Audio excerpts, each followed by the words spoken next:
Muardi.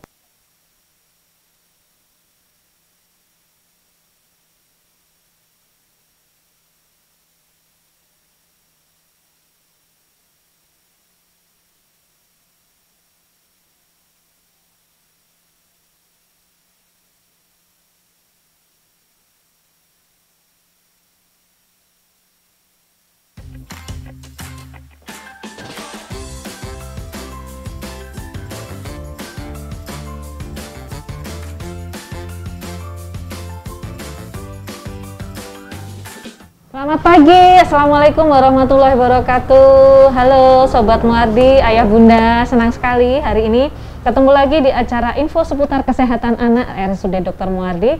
Muardi Asah, Asuh, Asih, anak sehat, anak hebat, anak sehat, Indonesia hebat. Ketemu lagi ya, senang sekali.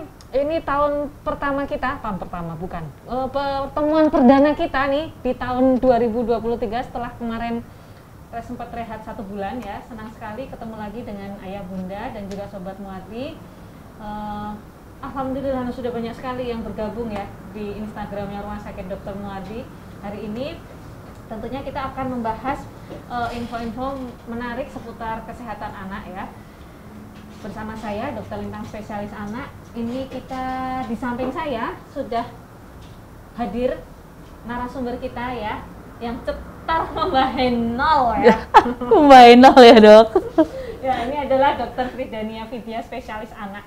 Selamat pagi Dr. Fridania. Halo Dr. Lintang, selamat pagi. Tidak asing ya Bunda ya. Halo ya Bunda.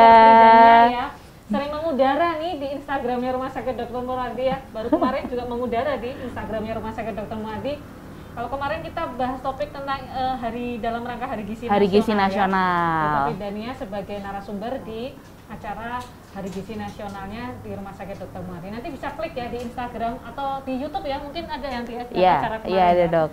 Ya, kita hari ini kita akan bahas nih topik menarik ya, tentang penggunaan jamu ya pada anak dan bayi ya. Tapi sebelumnya saya sapa dulu nih sama Sobat Muardi yang di Instagram nih sudah banyak sekali yang bergabung.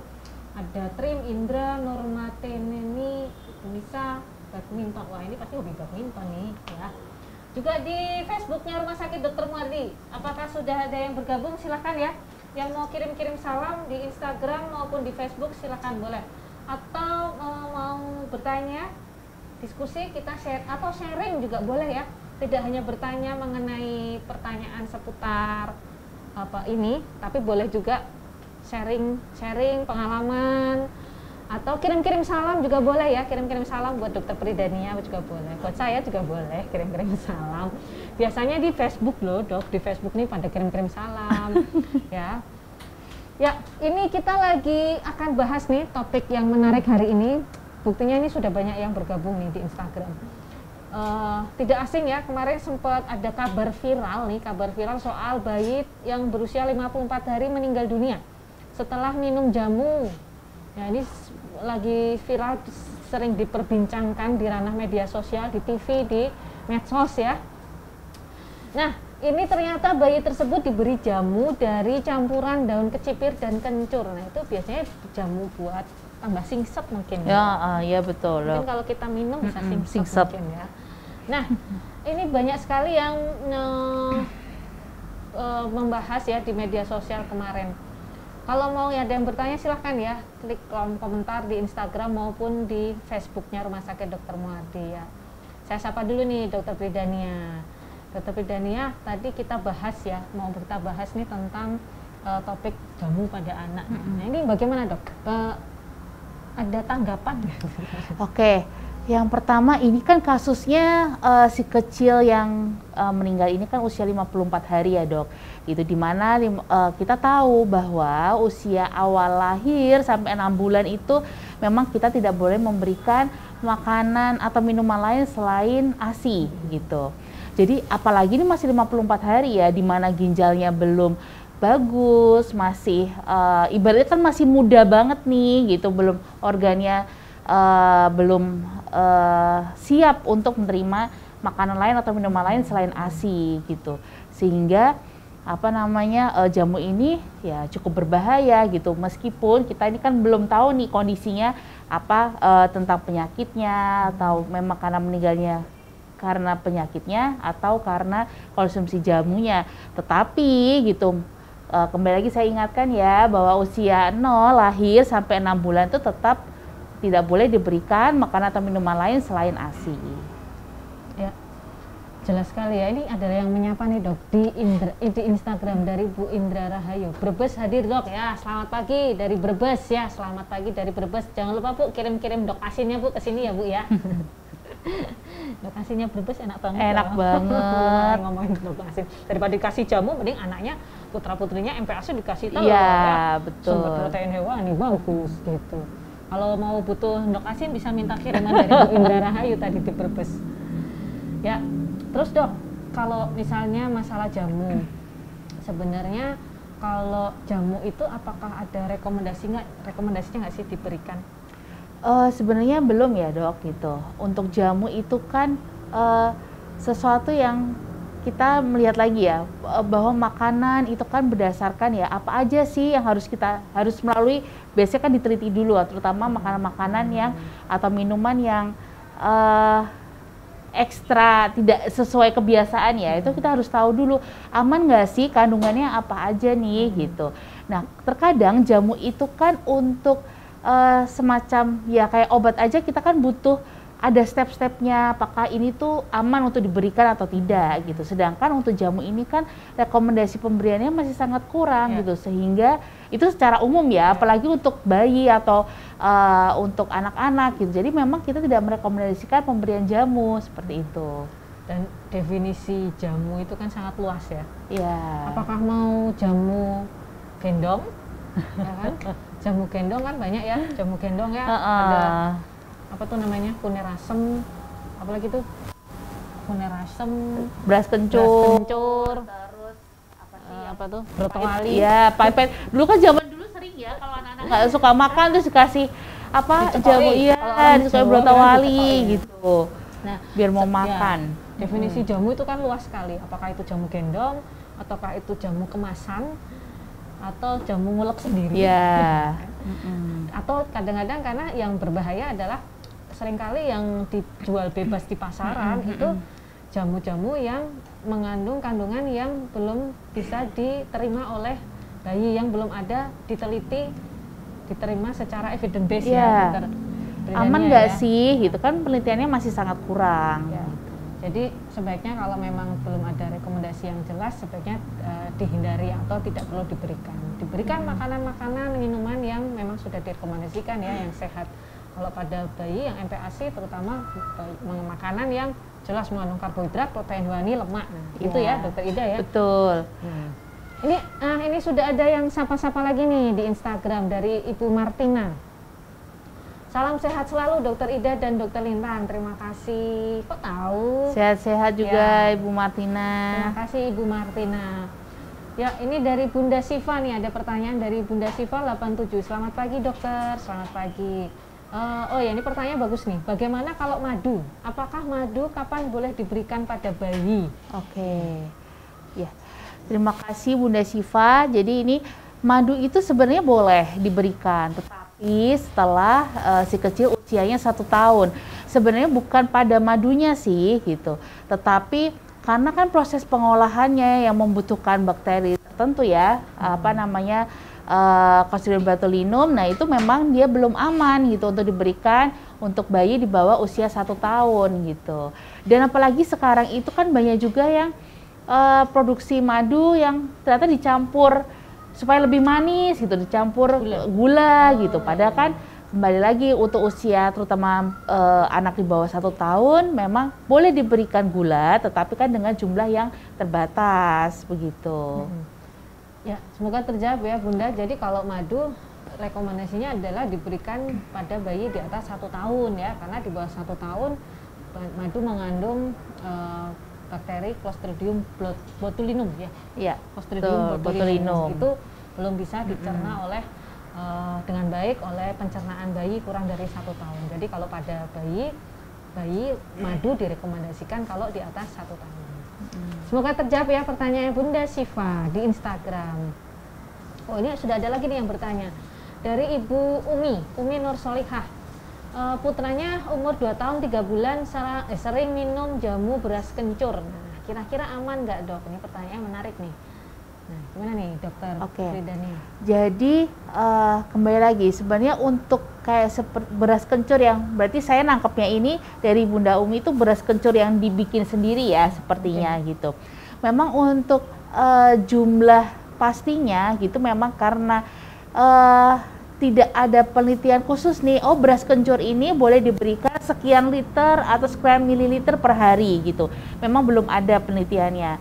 Sehingga untuk demi keamanan gitu sebenarnya masih banyak sih pilihan-pilihan minuman lain yang bisa diberikan untuk si kecil gitu.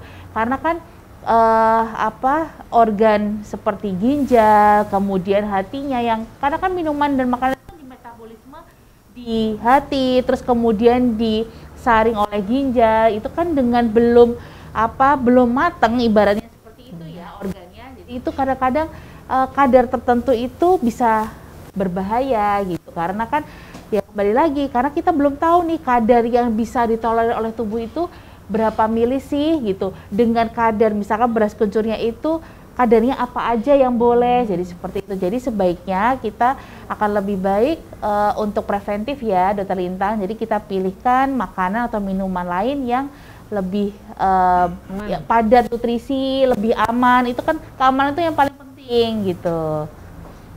Ya, apalagi masih usia 2 tahun 3 bulan ya. Iya. Jadi memang belum ada rekomendasinya si Bunda ya lebih jelasnya untuk pemberian beras kencur. Sebenarnya kalau untuk sekedar hasanah rasa sih mungkin sesekali 2 kali boleh ya, silahkan.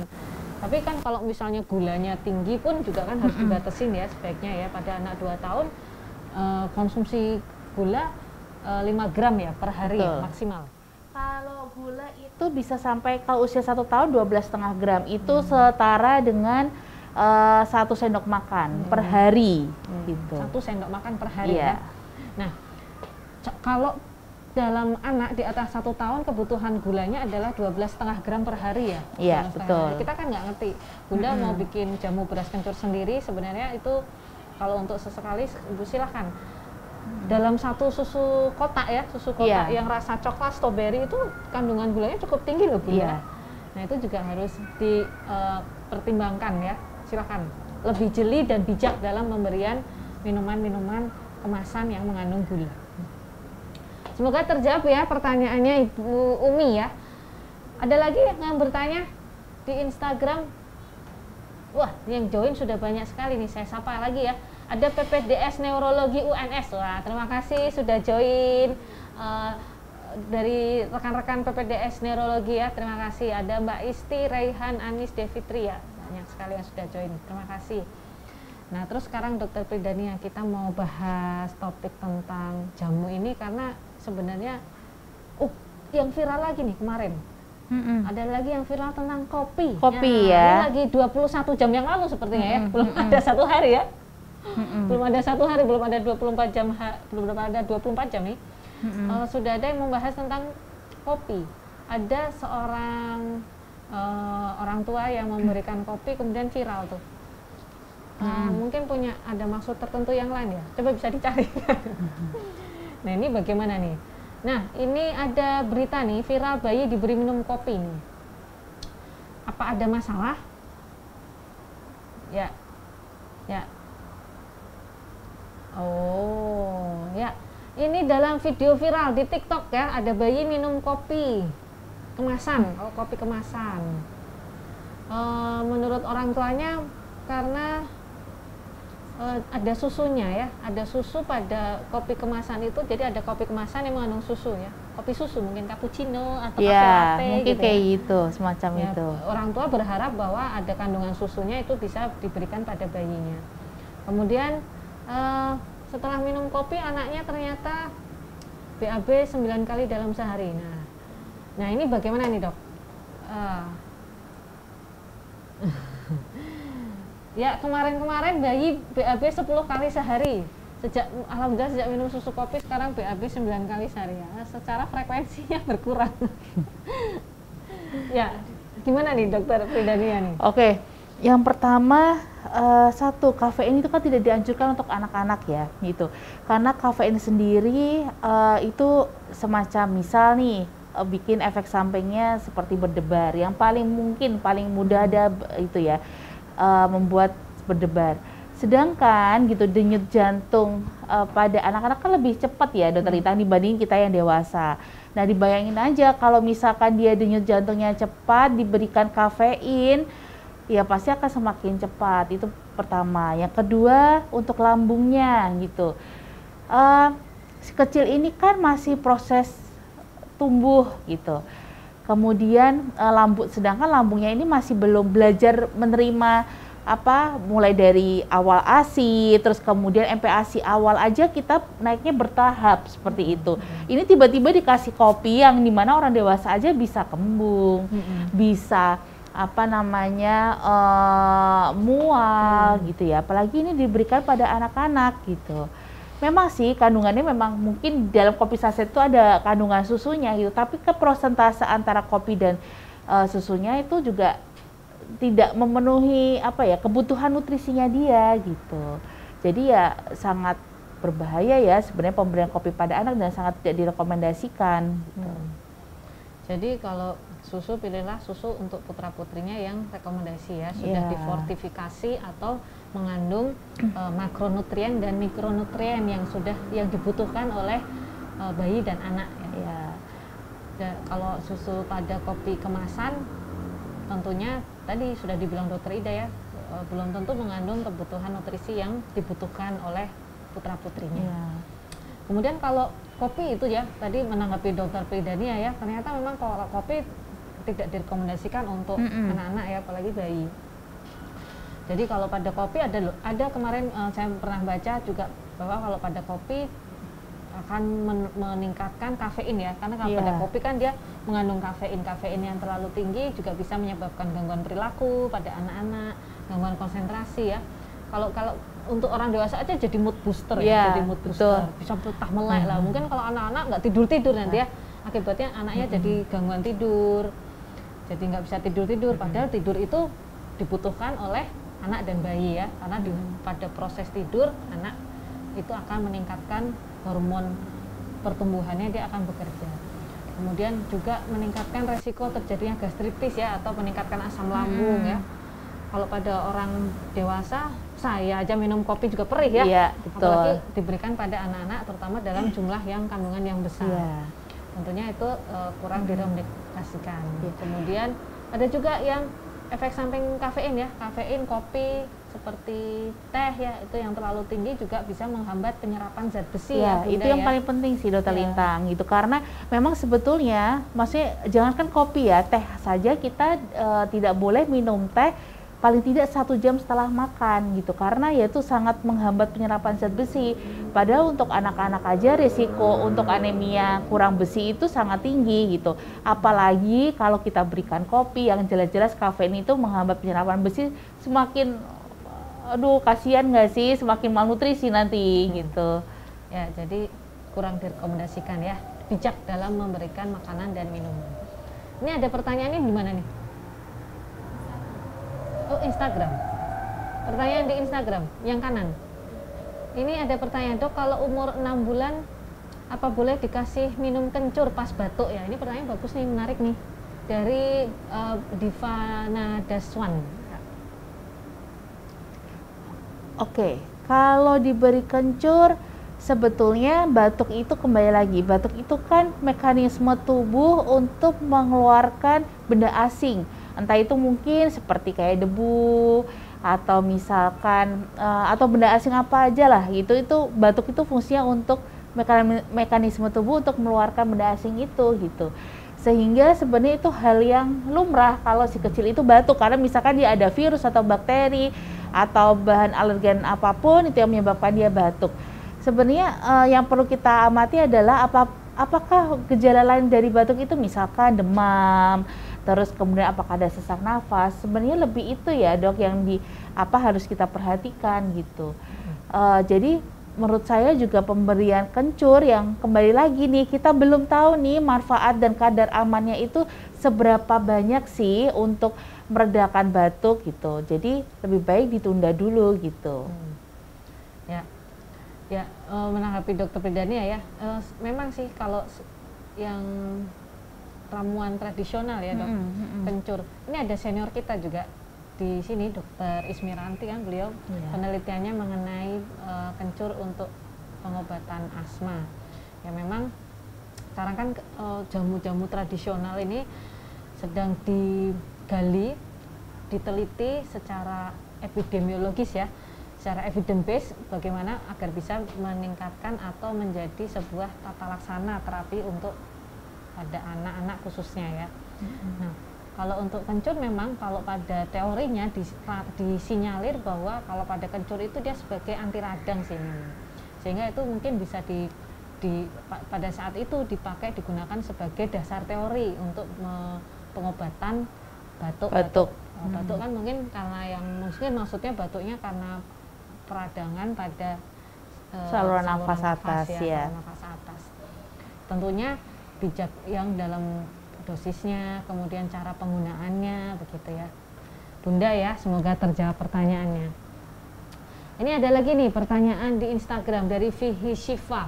Anak saya berusia 12 tahun, menstruasi perutnya sakit. Oh, pada saat menstruasi perutnya sakit. Terus dikasih jamu kunir asem. Oh, jadi jamu kunir asem sebagai anti nyeri pada saat menstruasi. Ini bagaimana dok? Apakah diperbolehkan? Apalagi anak tersebut mempunyai riwayat ASD. ASD adalah, ini ASD itu atrial septal defect atau autism spectrum disorder ya. Oh iya. Ya, maksudnya ASD-nya karena penyakit jantung bawaan ataukah ASD karena autis. Nah, itu belum terjawab. Tapi mungkin pada prinsipnya aja ya, bagaimana pemberian kunir asem untuk anti nyeri untuk pada saat menstruasi. Sebenarnya mungkin daripada kunir asem bisa diberikan obat-obat pereda nyeri yang lain ya dok, yang lebih aman ya. Seperti misalkan bisa diberikan paracetamol atau ibuprofen, itu sepertinya akan lebih aman dan lebih mudah juga. Mungkin kalau jamu-jamuan kan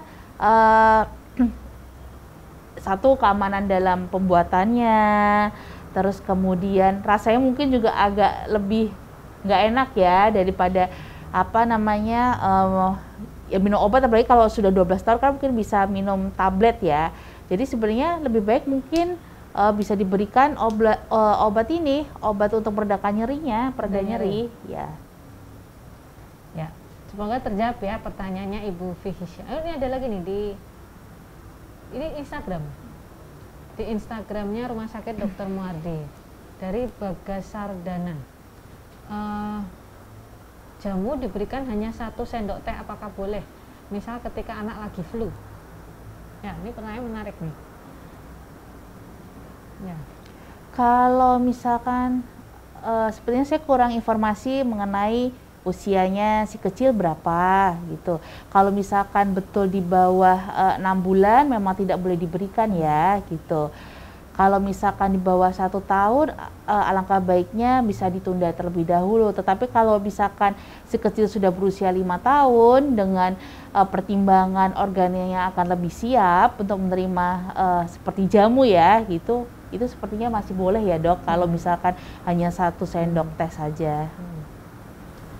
Ya, jadi kalau prinsipnya ya ayah bunda ya, prinsipnya pemberian makanan minuman pada bayi di bawah 6 bulan selain ASI tidak direkomendasikan ya dok. Kalaupun misalnya putra-putrinya di bawah 6 bulan ataupun usia di atas 6 bulan pun, kalaupun misalnya sakit ya, silahkan dikonsultasikan ke dokter.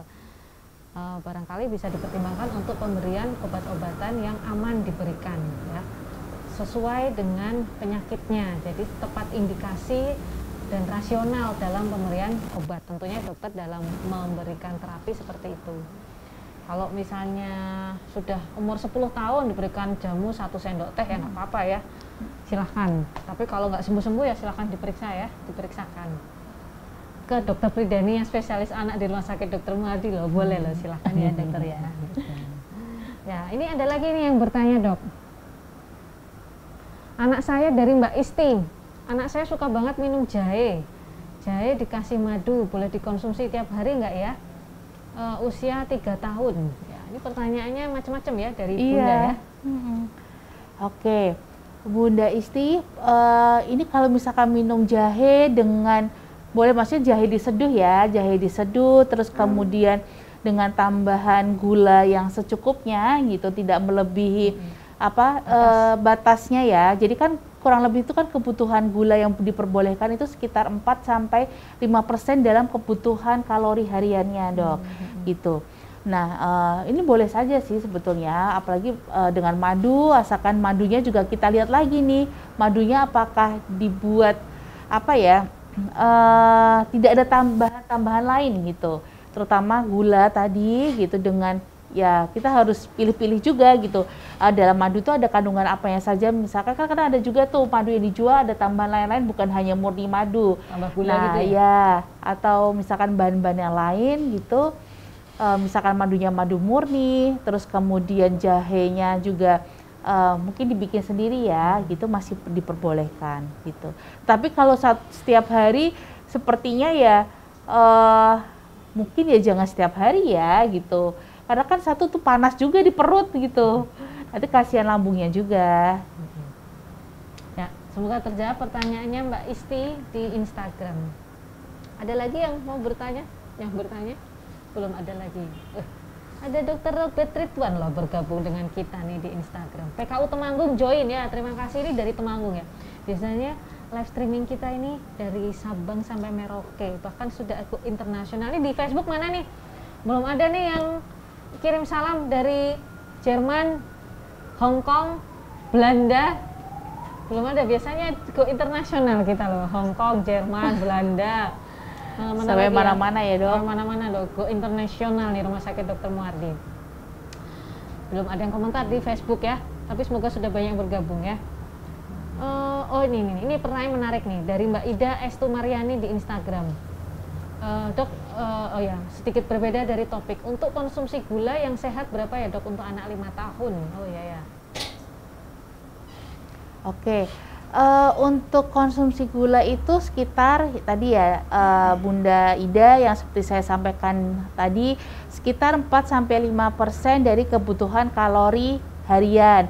Semisal nih kebutuhan kalorinya mungkin usia 5 tahun sekitar 1.500 kilokalori, berarti 4%-nya sekitar 60 gram. Berarti maksimal dalam 1 sendok ukuran penukar makanan itu 12,5 gram itu kurang lebih setara dengan 1 sendok makan, berarti tidak lebih dari 4 sendok makan per hari.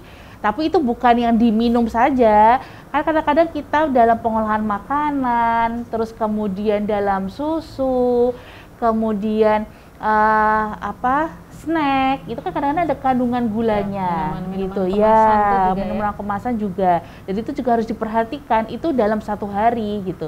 Jadi memang sebaiknya kita makanan-makanan yang kemasan harus kita lihat betul nih gitu, kandungannya, gulanya itu seberapa banyak sih. Terus kemudian susu, enaknya kalau kita pakai susu UHT, kalau yang plain itu kan tidak ada tambahan gulanya, tetapi kalau untuk ada rasa yang lain, misalkan mocha atau karamel atau misalkan strawberry coklat, itu kita harus perhatikan ya, harus diperhatikan kandungan gulanya itu berapa sih gitu.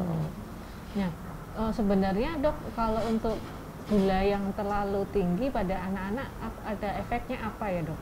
Oke. Karena sering ditanyakan kan, ini nggak boleh, itu nggak boleh, kenapa gitu. Barangkali anaknya sudah mulai umur 5 tahun, kenapa aku nggak boleh minum ini, nggak boleh minum itu gitu ya. Jadi kan memang gula itu bisa satu memicu nanti di kemudian harinya misalkan bisa obesitas. Terus yang kedua juga bisa menimbulkan karies di gigi gitu. Terus yang ketiga untuk khusus pada anak-anak kondisi khusus gitu. Jadi gula itu kan kemudian akan dipecah menjadi energi gitu. Kadang-kadang itu yang makanya kan bilang kalau anaknya ADHD atau misalkan berkebutuhan khusus nih gitu kan nggak boleh yang makan konsumsi gula gitu. Itu karena gula itu nanti akan dipecah menjadi energi. Jadi ibaratnya anaknya jadi hiperaktif tambah hiperaktif gitu. Gitu ya. Ada juga dok, saya pernah dengar katanya kalau konsumsi gula yang berlebih pada anak-anak juga akan berpengaruh pada fungsi kognitifnya juga ya. Betul. Jadi kecerdasannya akan kurang optimal. Itu juga salah satu efek dari konsumsi gula yang berlebih pada anak-anak. Tuh. Semoga terjawab. Saya yang nanya sih tadi. Saya yang nanya. Ini ada yang bertanya lagi nih dok. Dok, kemarin saya lihat di TikTok ada yang menjelaskan bahwa minuman probiotik ternyata mengandung gula tinggi dan tidak tadi sebaik iklannya. Tidak sebaik iklannya. Padahal anak saya suka dan tiap hari minum minimal 2. Ya, ini apakah masih boleh dikonsumsi? Ya. Oke, yang pertama kembali lagi berdasarkan usia juga ya. Terus kemudian minumannya itu memang, jadi kita harus membiasakan sih dok. Jadi setiap kita apa yang akan dikonsumsi untuk kita pribadi maupun anak dan keluarga itu harus kita lihat lagi labelnya gitu. Seperti apa sih, ada kandungan tambahannya atau tidak. Sebenarnya kalau probiotiknya aja kan tidak ada masalah, tetapi yang proses pembuatan, terus kemudian kandungan-kandungan tambahan itu yang perlu kita lihat gitu. Jadi saya juga mohon maaf Bunda Desi, saya kurang informasi mengenai usia, terus kemudian tetapi untuk kembali lagi yang bisa saya sampaikan adalah dilihat kembali untuk ingredientsnya itu ada apa aja sih gitu. Kandungannya apa ya, gula tinggi itu juga mengandung berapa kesekian gram, apakah itu sesuai dengan kebutuhan putra-putrinya di rumah gitu. Tadi kan sudah dibahas ya dengan Dokter Pidania mengenai kebutuhan konsumsi gula ya pada anak adalah sekitar 4-5% dari kebutuhan kalori harian ya. Kebutuhan kalori harian, tentunya tiap masing-masing anak memiliki postur tubuh yang berbeda-beda. Tentunya ternyata kebutuhan gulanya juga pun akan berbeda-beda. Termasuk orang dewasa juga ya mungkin ya. Jadi bijak dalam menerima informasi dari media sosial. Terkadang kan memang media sosial itu kan informasinya luar biasa ya. Betul luar biasa ya. Jadi kita memang harus benar-benar nyaring ya. Maksudnya benar-benar disaring sambil kita mungkin bisa cari-cari sumber yang lain gitu, betul-betul dilihat atau apa setiap kita memberikan makanan untuk keluarga. Ya. Gitu. Karena informasi dari media sosial itu luar biasa ya. Semua orang sekarang bisa mengakses dan semua orang bisa memberikan informasi secara bebas ya. Jadi tergantung, jadi bijak dalam menerima informasi dari media sosial. Bisa di cross check atau dicari referensi sumber yang lain yang lebih kompeten ya. Misalnya kalau untuk masalah kesehatan ya, kesehatan apapun ya disarankan bisa di cross check dengan tenaga kesehatan yang kompeten ya, sesuai bidangnya. Apakah masih boleh dikonsumsi ya? Silahkan tadi ya, kembali ke tadi ya. Silahkan, tergantung dengan kadar gula yang disesuaikan dengan kebutuhan gula pada masing-masing anak. Nah ini pertanyaannya menarik lagi nih. Ini pertanyaan banyak loh Dokter Nida loh. Dan luar biasa nih Sobat Muadi dan Ayah Bunda nih masih stay tune di Instagram live streaming kita nih sampai sekarang nih ya. Ini ada yang menarik sekali nih. Dok, anak saya bayi 8 bulan sudah GTM. GTM itu apa? Gerakan tutup mulut ya. Atau mogok makan. Apakah buburnya boleh sudah ditambahkan gula, garam, dan penyedap rasa dari jamur? Kalau boleh berapa banyak? Nah ini menarik sekali ya. Kebetulan memang Dokter Pidania spesialis anak ini beliau adalah spesialis anak yang konsentrasinya di bidang nutrisi dan penyakit metabolik pada anak ya. Kalau dulu kita ada Dokter Sandi, sekarang ada Dokter Pidania nih. Join ya. Dokter Idania, Dokter Sandi ya. Nah ini gimana nih Dokter Idania? Ini pertanyaan menarik sekali nih. Ini bayi 8 bulan, apakah sudah boleh dalam MPASI-nya ditambahkan gula, garam, dan penyedap rasa? Iya. Jadi jawabannya untuk Bunda Sifania adalah boleh sekali Bu gitu. Jadi ya wajar gak sih kalau kita makan nggak ada gula garamnya, kan maksudnya tidak ada rasanya, itu sangat wajar kalau si kecil itu GTM. Jadi boleh saja gitu. Kalau untuk tadi yang saya ceritakan di awal itu kan 1 tahun itu sekitar 1 sendok makan gitu. Kalau usia 8 bulan misalkan kebutuhannya kalorinya dia adalah 800 kilokalori semisal ya. Jadi misal kebutuhannya berarti kalau 4 3,2 gram. Jadi kan sekitar 1 sendok teh ya. 1 sendok teh boleh diberikan. 1 sendok teh dalam 1 hari. Padahal kan kita kalau untuk buat MPASI itu kan cuma seujung jari aja gitu. Buat sebagai perasa itu boleh banget gitu. Terus kemudian salah satu tipsnya bisa juga ditambahkan bumbu-bumbu alami. Semisal ditambahkan bawang putih, terus kemudian bawang merah juga boleh, atau daun-daunan kayak seperti daun salam atau seperti itu. Mungkin bisa dibikin ala nasi kuning atau nasi uduk, itu boleh diberikan gitu. Dicampur misalkan untuk gurih, dicampur dengan santan seperti kita kalau bikin nasi uduk gitu, itu sangat boleh gitu. Jadi sebenarnya ada banyak variasi sih makanan yang bisa diberikan untuk si kecil gitu. Dengan ditambahkan gula dan garam secukupnya. Ya, semoga terjawab ya. Jadi prinsipnya adalah MPASI dari usia 6 bulan sudah boleh ya ditambahkan gula garam ya, tapi dengan kadar yang terbatas. Gimana ya bayanginnya, Ibu? Misalnya makanan di rumah disesuaikan aja dengan masakan yang di rumah ya, Dok ya. Bervariasi dengan khasanah Nusantara. Misalnya ayah bunda di rumah masaknya soto ya, silahkan diberikan soto boleh. Yang penting mengandung karbohidrat, protein hewani dan lemak ya, Dok ya. Betul. Tentunya dengan apa tuh namanya? Ini tekstur, apa namanya, tekstur yang disesuaikan dengan usianya gitu ya. Jadi lah garam nggak boleh sama sekali ya, nggak enak lah bunda. Coba sebelum dikasih ke bayinya kita icip dulu. Kita icip dulu. Kalau kita merasa nggak enak, kita nggak doyan, jangan pernah diberikan ke bayi ya. Karena bayinya pasti nggak enak. Iya, pasti nggak enak tuh hal yang wajar banget. Wajar banget, dan itu nanti biasanya beresiko akan terjadi sulit makan ya, karena bayi merasa traumatis setiap kali makannya nggak enak nih gitu. Nah biasanya seperti itu. Nanti kita sudah pernah ya bahas mengenai topik sulit makan ya. Waktu itu dengan Dokter Sandi atau Dokter Pridania ya, sulit makan ya? Dulu, iya saya juga pernah sih ya, Dok. Nanti bisa lihat di YouTube-nya Rumah Sakit Dr. Muardi ya Bunda, mengenai tips atau sulit makan pada anak di YouTube-nya Rumah Sakit Dr. Muardi dengan narasumbernya waktu itu Dokter Sandi atau Dokter Pridania. Tentunya beliau adalah yang konsentrasinya di bidang nutrisi anak ya. Atau kalau mau konsultasi langsung juga bisa ya dengan Dokter Pridania, spesialis anak nih di Rumah Sakit Dr. Muardi, silakan bergabung atau konsultasi langsung ya. Jadi prinsipnya boleh ya, karena sulit makan terus habis itu pemberian makanan pada anak dan bayi itu kan masalah sehari-hari ya. Masalah sehari-hari yang ternyata banyak sekali ayah bunda Sobat Muardi yang ternyata informasinya belum banyak nih, belum menerima banyak informasi mengenai tata cara pemberian makan yang benar pada anak. Ini sudah pernah kita bahas juga itu di. Nanti boleh scroll ke bawah Instagramnya Rumah Sakit Dr. Muardi, feed atau di YouTube-nya Rumah Sakit Dr. Muardi ya. Jangan lupa like, follow, komen, subscribe. Ya. Ini ada lagi yang bertanya di Instagram. Belum ada, kita masih ada waktu berapa menit? Ya.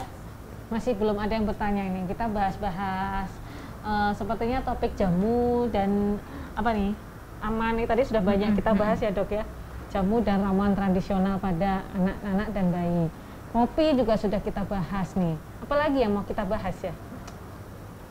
Apalagi nih yang mau kita bahas? Mungkin nih, pesan ini ya, karena kan kemarin baru banget nih dok, ada hari Gizi Nasional. Jadi ya, Hari Gizi Nasional itu temanya adalah cegah stunting dengan protein hewani gitu. Jadi saya titip pesan ke ayah bunda untuk jangan takut ya ngasih protein hewani gitu untuk si kecil supaya pertumbuhannya dan perkembangannya baik gitu. Jadi memang untuk tema Hari Gizi ini, jadi dalam satu piring itu harus mengandung ada protein hewaninya gitu. Karena sekarang masih ini ya, mitosnya dulu mungkin kayak saya waktu kecil, si kecil yang pinter makan itu adalah yang mau makan sayur ya dulu gitu. Ya betul. Ya, sehingga kurang protein hewani. Jadi sekarang justru protein hewani nih yang lagi bagus gitu. Jadi untuk pertumbuhan perkembangannya. Ya, menarik sekali nih, saya ingatkan lagi ya Bunda. Jadi dalam memberikan makanan anak-anak di semua usia ya, nggak cuma hanya MPASI ya, di semua usia sebaiknya disarankan harus wajib ada protein hewani. Jadi kalau bukan sayur yang terbaik ya untuk anak, tapi adalah protein hewani. Kemarin dalam rangka Hari Gizi Nasional ya, Ya, Dr. betul. Pridania ya. Ini ada pertanyaan yang menarik nih di Instagram dari Putri Indriani. Dok, kalau ngasih jamu buat anak 1 tahun biar doyan makan boleh nggak ya? Biasanya jamu apa ya untuk doyan makan itu? Ya. Godong kates ya? Iya, ya, tadi itu ya. Kalau dulu kan suka dicekokin gitu biar mau Jamu godong kates makan. ya? Yang pahit-pahit itulah ya. Biar meningkatkan nafsu makan, katanya diberikan jamu godong kates. Daun kates yang pahitnya nggak ada obat. Pahitnya nggak ada obat. Nah itu gimana nih dok? Apakah boleh diberikan? Oke, jadi kalau untuk satu, jawabannya adalah tidak boleh. Sebenarnya bukan hanya jamu ya, apapun tuh sebenarnya untuk si kecil yang tidak mau makan itu hanya satu sih. Sebenarnya kita harus menerapkan aturan makan gitu. Jadi mau apapun ya tetap aturan makan itu harus kita jalankan gitu. Jadi dengan waktu yang tepat, terus kemudian mengajarkan si kecil untuk ada sinyal lapar dan kenyang, itu sebenarnya yang penting gitu. Karena ketika si kecil udah tahu, oh ini lapar, ini kenyang, dia pasti akan mau makan dengan sendirinya tanpa kita paksa, tanpa kita bahkan kita tanpa tawarkan. Untuk umur 1 tahun kan sudah bisa ya, Ma, aku lapar gitu, gitu. Itu kan sudah bisa banget tuh gitu. Jadi memang justru si kecil tuh harus dilatih supaya tahu nih gitu kapan dia lapar, kapan kenyang. Jadi sebenarnya itu gitu. Dan yang paling penting ada konsisten. Kadang kita tuh suka nggak kayak nggak apa-apa deh gitu. Misalnya waktu yang makan nih gitu, kita tawarkan makan, dia nggak apa-apa deh makannya sedikit. Akhirnya kita kasih minuman atau jajan ya, susu pengganti. Atau ya nggak apa-apa deh gitu. Nah itu yang justru membuat si kecil tahu, karena kan gimana pun susu atau ASI misalkan masih menyusu langsung ya, itu kan adalah makanan pertama yang dia kenal, pasti dia udah familiar kan gitu. Jadi dia jadi takut untuk mencoba yang lain gitu. Kalau udah gitu aku nggak apa-apa deh nggak makan, aku kenyang kok dengan nyusu misalkan, dan dimana aku lebih suka nyusu gitu. Jadi seringnya adalah di usia-usia 1 tahun itu GTM-nya atau tidak mau makannya gara-gara seperti itu dok. Jadi kadang orang tua yang kadang suka tidak konsisten gitu, menawarkan makan tapi kalau makannya sedikit, terus akhirnya kita berikan pilihan makanan lain gitu. Ya, jadi prinsipnya adalah itu ya, praktek pemberian makan yang benar ya. Nanti bisa konsultasi langsung nih dengan Dokter Pridania nih, dokter spesialis anak, konsentrasi di bagian nutrisi anak ya. Atau tadi bisa pernah kita bahas nih, mungkin kapan-kapan kita bahas lagi ya masalah praktek pemberian makan yang benar pada anak ya. Ini topik menarik nih, mungkin pertanyaan yang menarik nih. Praktek pemberian makan yang benar pada anak atau mengatasi gerakan tutup mulut pada anak. Yeah. Semoga terjawab ya pertanyaan tadi dari Bu siapa tadi ya, Bu Idra. Ya, ini ada lagi, waktu kita masih 5 menit, silahkan yang mau bertanya di Instagram maupun di Facebook. Di Facebook nggak ada yang komentar nih, nggak ada yang sharing, nggak ada yang kirim-kirim salam nih di Facebook nih, sepi nih di Facebook kita ya. Ya ini dari Mbak Marlise Panjaitan. Oh ini karena baru bergabung ya, tidak apa-apa, terima kasih sudah join dan bergabung ya. Nah ini bisa dijelaskan lagi kah apa bahayanya jamu untuk bayi? Apa kandungan jamu yang berbahaya untuk anak? Oh mungkin apa saja sih kandungan jamu yang berbahaya untuk anak? Apa yang bahaya untuk perut atau tubuhnya? Yang bahaya untuk perut atau tubuh? Oh ya. Oke. Kalau ya bahayanya jamu itu adalah kita pertama ya, kita tidak mengetahui kadar yang aman itu seberapa banyak sih, berapa banyak mililiter per hari. Terus yang kedua, dalam proses pengolahannya apakah ada bahan-bahan tambahan yang lain gitu. Meskipun itu kan image-nya dari jamu itu kan herbal ya, dari tumbuhan gitu. Cuman kan kita tidak tahu dalam proses pengolahannya seperti apa. Kemudian untuk bahayanya tuh perut atau tubuhnya gitu ya, pasti ada bahan-bahan tertentu di jamu itu yang akan membuat jadi ya merangsang asam lambung gitu. Kemudian juga kembali lagi untuk ginjal dan hatinya yang dimana kan minuman itu kan di metabolisme di kedua organ tersebut ya. Kalau untuk si kecil kan pasti belum siap nih untuk menerima untuk mengolah ibaratnya gitu, memetabolisme kandungan-kandungan yang ada di jamu gitu. Jadi memang sebaiknya belum diberikan kepada si kecil gitu. Ya, semoga terjawab ya pertanyaannya, jelas sekali Dokter Fridania tadi dalam menjelaskan. Oh, ini ada lagi nih yang bertanya. Tunggu, saya sapa dulu nih dari Sandi Nugraha di Instagram. Halo. Halo Bu Ibu. Ya, halo Bu Ibu SP Andalanku, ditunggu kehadirannya kembali ya Dokter Sandi ya. Semoga segera dapat bergabung lagi nih dengan kita nih di Muardi Asa Asu Asi ya. Apa kabar nih Dokter Sandi nih? Ya. Ini ada pertanyaan dari Ibu Umi Nur Solihah ya. Anak saya susah makan sayur dan buah. Saya sering kasih jus wortel dan tomat, tapi saya kasih gula. Apakah diperbolehkan ya? Ini menarik nih. Oke, buat Bunda Umi ya. Jadi kalau boleh dikasih gula, tetapi kan ya tadi harus sesuai gitu, sesuai ada batasannya. Jadi tidak terus dikasih gula pokoknya biar manis itu tidak. Kemudian sebetulnya untuk pemberian buah itu memang lebih baik adalah buah yang real, maksudnya buah potong gitu ya, bukan di jus. Karena ketika dibuat jus itu memang akan meningkatkan kadar gula sendiri. Jadi memang sebenarnya lebih baik ya buah potong gitu. Terus kemudian untuk sayur gitu, sebenarnya kalau untuk si kecil itu sayur hanya pengenalan loh Bunda. Jadi tidak sebagai makan, maksudnya yang dia harus pintar makan sayur sebenarnya tidak. Jadi sayur itu serat itu hanya pengenalan untuk si kecil, terutama pada MPASI awal-awal itu ya hanya disarankan misalkan nih diberikan wortel atau misalkan sayur-sayuran itu hanya sedikit saja gitu. Yang lebih penting adalah ya protein hewani gitu. Jadi sebenarnya kita nggak perlu pusing-pusing, aduh harus pintar makan sayur nih gitu. Sebenarnya tidak gitu. Karena fungsinya sayur itu di awal-awal MPASI atau makanan pendamping ASI itu adalah hanya pengenalan saja gitu. Terus kemudian ya sebaiknya memang kita berikan buah yang potong gitu, atau misalkan untuk si kecil yang masih belum bisa makan, agak masih kesulitan nih gitu dalam mengunyah buah gitu, bisa kok kita kerok, kita saring, itu masih kandungan nutrisinya akan lebih baik daripada yang kita jus gitu. Karena kalau di jus kan harus ditambahin macem-macem lagi ya, maksudnya supaya kayak itu misalkan Bunda Umi menanyakan apakah masih boleh diberikan tambahan gula seperti itu, karena kan untuk menambah rasanya itu biasanya sering dikasih pemanis gitu. Jadi sebenarnya kalau nggak doyan banget sayur dan buah nggak usah terlalu galau. Iya gitu ya? Betul. Galaunya kalau nggak mau makan telur, nggak mau makan ikan, nggak mau makan ayam tuh malah justru harusnya galau. Tuh. Ya semoga terjawab ya. Karena kalau sayur yang terlalu banyak, dia seratnya terlalu tinggi, itu bikin efek kenyangnya juga lebih lama. Betul, ya Dok ya.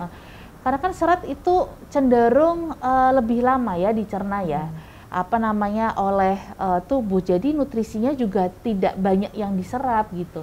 Jadi misalkan nih sayuran yang zat besi, kayak misalkan contoh gampang adalah bayam sama hati ayam gitu. Jadi yang diberikan bukan bayam, karena kita untuk memenuhi kebutuhan zat besi hariannya, kita butuh bayam 1 ikat buat sekali makan untuk memenuhi kebutuhan zat besinya. Tetapi hati ayam kita hanya memberikan 2 ruas jari aja itu sudah memenuhi kebutuhan zat besi hariannya. Dan kembali lagi kalau protein hewani itu kan akan lebih mudah diserap oleh tubuh gitu. Kecuali kalau untuk orang dewasa ya diet ya, itu beda. Sayur, ya betul, biar efek kenyangnya lebih lama ya. Ya semoga terjawab nih. Iya, dari Dokter Sandi Nugraha, Dok kangen sama tim Muardi Asu Asi ya dong. Dang Balio ya Dokter Sandi nih ya. Ya terima kasih yang sudah join bergabung di Instagram maupun di Facebooknya Rumah Sakit Dr. Muardi. Hasil rekaman live streaming hari ini nanti bisa dilihat kembali di Facebook, YouTube, dan juga feed Instagramnya Rumah Sakit Dr. Muardi. Jangan lupa like, follow, subscribe, dan juga komen ya di akun media sosial kita ya, Rumah Sakit Dr. Muardi. Terima kasih Dokter Fridania. Terima kasih Dr. Lintang. Ini closing statementnya. Oh Oh, ini masih ada satu pertanyaan nih. Anak saya, oh ya, putranya minum ASI, tapi BAK-nya sedikit, coba diberikan susu formula A, ternyata BAB cair 5 kali hijau dan berbau, kemudian diganti Sufor B malah 5 hari belum. Oh, maksudnya untuk kasus seperti ini ya. Nah, ini gimana nih, Dok? Oke.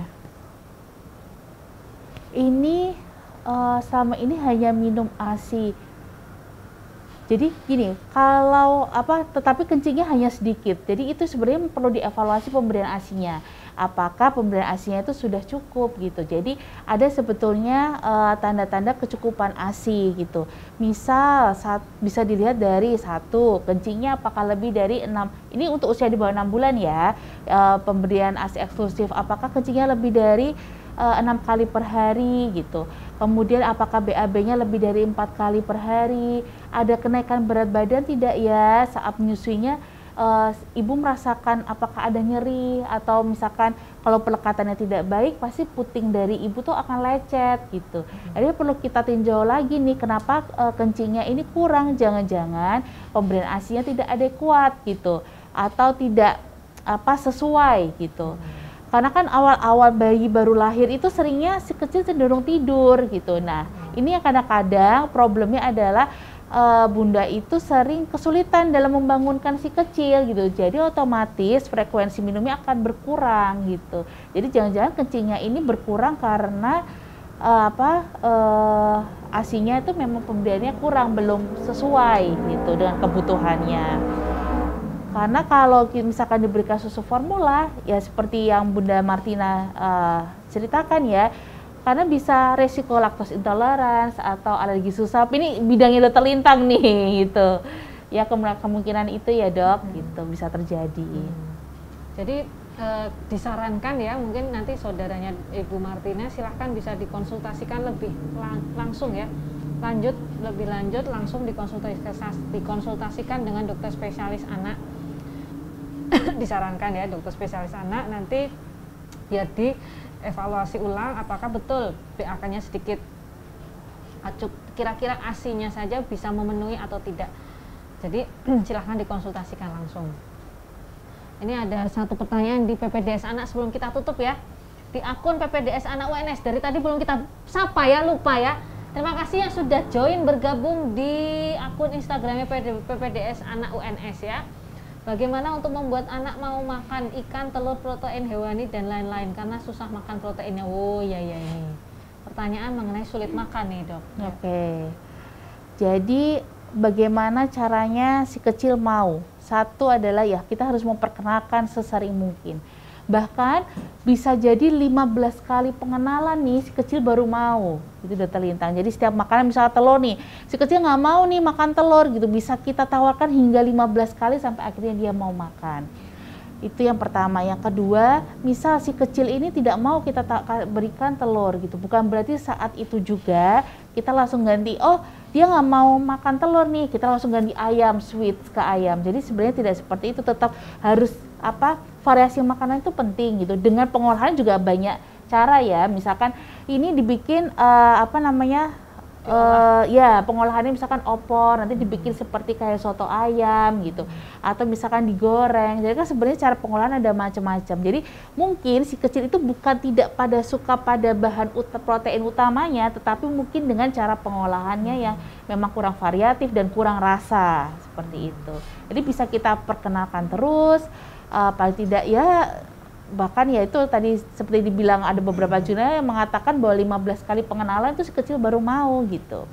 Contohnya dengan tidak langsung meng-switch adalah kita tidak boleh menawarkan dalam sekali makan itu langsung banyak makanan, menu gitu. Misalkan di meja ada telur, ayam, ikan gitu. Nanti si kecil maunya yang mana nih gitu. Ajak makan bersama iya, juga. Jadi itu justru nanti akan menimbulkan dia jadi picky eater gitu. Contoh gampang adalah ketika kita makan nasi padang ya di restoran Padang itu kan pilihannya ada banyak. Kita kan pasti akan cenderung mengambil yang kita suka kan gitu. Sama si kecil pun begitu. Tetapi kan goalnya dari si kecil ini bukan hanya pada mau makan, tapi dia terampil makan, tidak menjadi picky eater. Jadi seperti itu. Ya, jelas sekali ya Dokter Pridania, terima kasih penjelasannya di akun PPDS Anak UNS. Kalau untuk lebih jelasnya kita sudah pernah bahas juga nih topik sulit makan ya.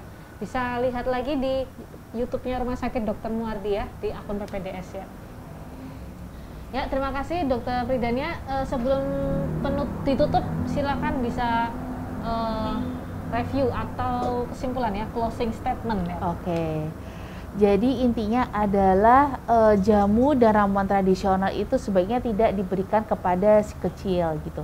Karena satu, tidak ada dalam istilah medisnya adalah evidence base-nya belum ada, atau berapa banyak sih yang diperbolehkan, kandungan apa aja sih yang diperbolehkan, itu memang belum banyak yang membahas itu untuk keamanan untuk si kecil.